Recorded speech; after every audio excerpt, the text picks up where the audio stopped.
Good day everyone, God is good all the time God is good. My name is Winter B. Puspus and we are here in Mitsubishi Union Motors Pacotis. Guys, quick review lang regarding dito sa 2026 Montero Sports GLS Automatic. Ikutan lang natin yung labas and then loob. Pero bago natin ikutan, babanggitin ko lang yung promo nito. Guys, itong Montero GLS Automatic namin guys, kapag sa akin kayo kumuha guys, zero cash out, wala kayo ilalabas na pera. Tapos guys, ang previous ko pa sa inyo guys, yung uso ngayon, yung Black Series look. Pati yung GT mags na nilalagay sa mags, guys, bibigay ko sa inyo yung guys, basta sa akin kayo kumuha. Nandiyan yung contact name ko with my contact number. Ngayon guys, ikutan na natin yung unit. Guys, yun guys, ikutan natin regarding dito sa Montero Sports GLS Automatic. Simulan natin dun sa kanyang exterior. Guys, Montero Sports GLS Automatic, siyempre, equipped with the green laminated windshield, tapos new aerodynamic shield design. Tapos siyempre, pagdating dito sa front grille design niya, yan, meron siyang tinatawag na illuminating light. Ayan guys, oh. Yung illuminating light na yan guys, si Montero GLX manual wala yan. Tapos pagdating naman dito sa kanyang, yan guys meron siyang tinatawag na multi-around camera dito sa kanyang bumper. Ayan, si Montero GLX manual wala rin yan guys. Yun yung difference nila. Ayan. Tapos pagdating naman dito sa kanyang projector headlight, si Montero GLS automatic, naka daytime LED running light, tapos naka LED projector headlight, tapos meron siyang active cornering light. Si Montero GLX, wala rin yan. Tapos, siyempre, Montero GLS Automatic, meron din siyang fog lights na LED. Yan, guys, Yan yung mga difference yung Montero GLX manual and then yung Montero GLS Automatic. Ngayon, guys, pagdating naman dito sa kanyang side profile, guys, Montero GLX manual and Montero GLS Automatic, same naman sila yan, guys. Naka 18 inches na silver alloy wheels. Yan. Tapos, sukat ng gulong nila, siyempre, 265 by 60 R18. Yan guys Tapos syempre, ventilated disc brake sa harap. Tapos, dito sa likod, naka-ventilated disc brake din yan. Yan guys Tapos syempre, equipped with the LED turn signal light o tinatawag natin na dito sa kanyang side view mirror. Tapos syempre, meron din siyang step board. Yan. Montero GLS Automatic guys equipped ng keyless operating system. Yan, ito guys yung susi kahit na nasa bulsa mo lang, within 70 centimeters guys, pipindutin mo lang yan, makakapasok ka na sa loob. Yun yung advantage ng keyless operating system. Kahit na, just in case guys, umuulan, hindi mo na kailangan hugutin pa sa bag o sa bulsa mo yung susi para makapasok sa loob. Within 70 centimeters guys, basta't nasa malapit sa 70 centimeters guys, pipindutin mo lang to, makakapasok ka sa loob. Yun.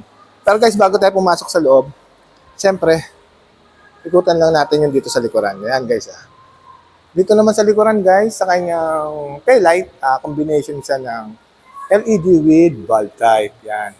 Tapos, siyempre, di ba, Montero GLS Automatic, equipped siya ng multi-around camera. Pero guys, si Montero GLX manual, meron namang reverse camera sa likod. Tapos, siyempre, meron siyang light reflector sa likod. Yan, yung rear diffuser na tinatawag o rear bumper. Sa ilalim, siyempre, yung reserbang gulong. Yung reserbang gulong yan, guys, kung ano yung mags na nakalagay dun sa sasakyan, ganun din yung reserve na gulong yan. Yan.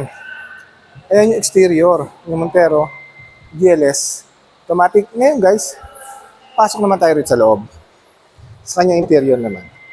Guys, dito pa lang sa kanyang sidings o tinatawag natin sa driver side, nandito yung control ng bintana, control ng pintuan, o tinatawag natin na central locking. Yan, nandyan yun.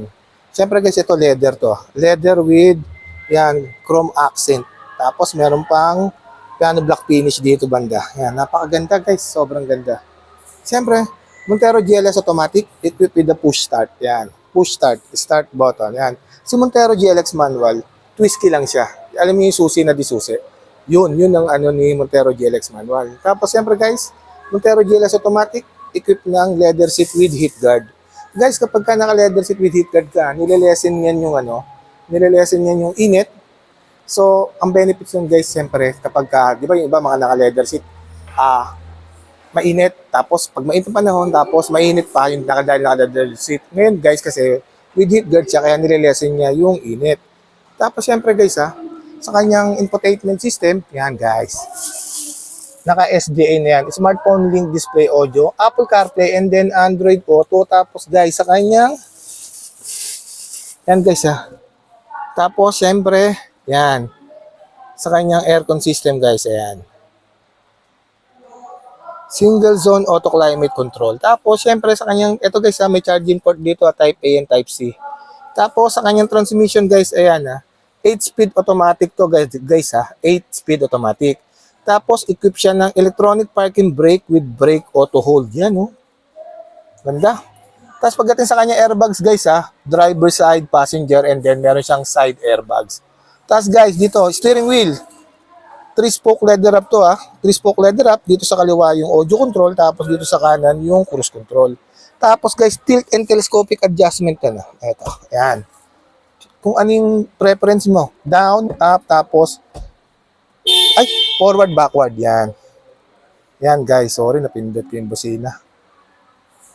Yan guys Tapos syempre merong cup holder dito. Tapos merong center armrest. Yan. Ito yung ngayon guys punta naman tayo dito sa kanyang second row. Guys, dito sa kanyang second row guys eto guys,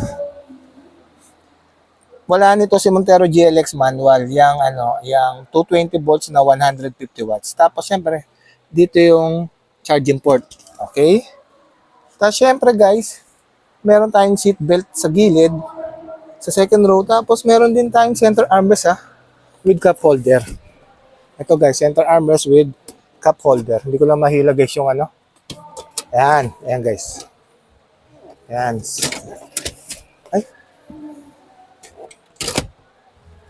Tapos guys, syempre 60-40, folded and tumbled. Tapos, syempre, sa likod guys, 50-50 split type yan. Ito guys, itong cargo space na to, nakakapakaluwag nito guys. Sobrang luwag nito guys, yung cargo space na to. Tapos guys may cup holder dyan dito sa third row. Ayun May cup holder, tapos meron din charging port. Siyempre, merong seat belt. Tapos guys, dun sa likod, nakalagay din yung mga toolbox. Ayan guys. Ayan, yung Montero Sports GLS Automatic. Ayan yung loob niya. Guys, ngayon guys, napakaganda kasi sobrang ganda nito guys. Sobrang ganda ng promo. Wait lang guys Ngayon guys, papakita ko sa inyo yung engine. Bubuksan ko lang yung engine guys Wait lang Ayan guys, ngayon nandito tayo sa engine bay ng Montero Sports GLS Automatic. Guys, yung engine niya guys, hindi pa rin nagbabago. Sobrang tibay, sobrang subok kasi ng 4N15 guys Simula noon guys hanggang ngayon, wala kaming masabi sa 4N15 kahit yung mga kliyente ko. Sobrang tibay nito guys.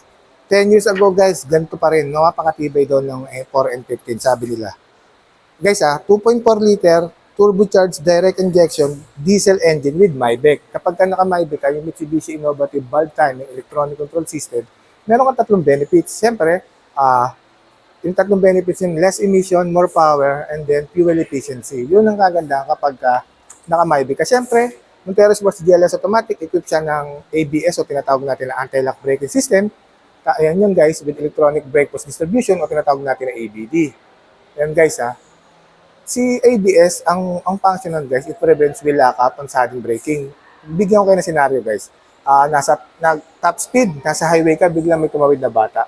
So ang unang papasok sa atin is siyempre, apakan yung preno din, kabigin yung manibela. Because of anti-lock braking system na kay ABS, makakabig natin yung manibela. So, ang benefits nun is for safety. Hindi natin mababangga yung bata. Ngayon guys, si EBD naman, si Electronic Brake Post Distribution, piniprevent niya yung over and under steering. So, ang benefits din nun is for safety. Tapos guys, siyempre, si Montero Sports GLS Automatic, equipped din to ng Hill Start Assist Control. Kung nasa uphill ka, binibigyan ka ng 2 seconds delay. From brake pedal, malilipat mo sa gas pedal para ma-prevent yung rollback ng sasakyan. So, ang benefits lang is for safety. Tapos guys, equipped din to ng Mitsubishi Active Traction Control guys, o tinatawag namin. Mitsubishi Active Safety Traction Control o tinatawag namin na MASTC. Guys, ang function nun guys, pinaprevent nun yung over and understeering din yung sasakyan. Tapos syempre guys, equipped din to ng brake assist. Yun ang kagandahan dito sa Montero Sport GLS Automatic. Tapos guys syempre, meron siyang maximum power na 181 at 3,500 RPM. Tapos maximum torque niya is 430 at 2,500 RPM. Yun guys. Tapos guys, pagdating naman sa kanyang suspension, naka double wishbone with coil spring and stabilizer bar. Sa likod, 3-link with coil spring and stabilizer bar. Tapos guys, sa kanyang dimension guys, simulan lang natin.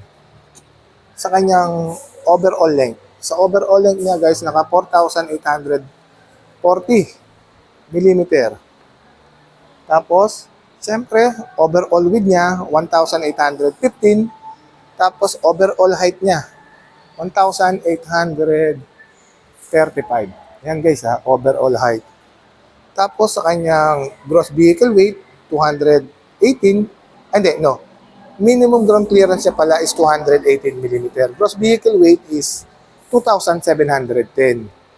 Tapos, ang kanyang curb weight is 2,115 yon.